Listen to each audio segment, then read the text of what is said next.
మీరు గుణవతులైన భార్యలు కాదో ఈ బైబిల్ చెప్తుంది, నేను చెప్పేదిగా. ఓకేనా? గుణవతైన భార్య అంటే ఆ భార్యకి కొన్ని గుణాలు ఉన్నాయంట, క్యారెక్టర్ అంటారు దాన్ని. ఓకేనా?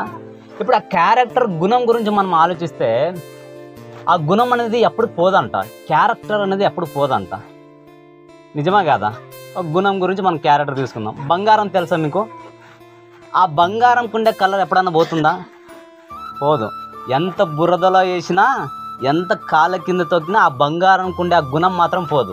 నిజమా కాదా? అలాగే డైమండ్ తెలుసా? రియల్గా అయితే మీరు చూడరు, కానీ టీవీలో కానీ సినిమాలో కానీ చూస్తుంటారు. డైమండ్ అంటే వజ్రం అండి. వజ్రం తెలుసు, ఈ మధ్యన జొన్నగిరిలో ఎక్కువ దొరుకుతాయంట, ఒకసారి పోయిదా అండి. అంటే డైమండ్కుండే గుణము అది ఏమైనా గీసినా కూడా, ఏమైనా అంటి పెట్టినా కూడా దానికి ఉండే గుణం మాత్రం మారిపోదండి. దాన్ని క్యారెక్టర్ గుణం అంటారు అనమాట.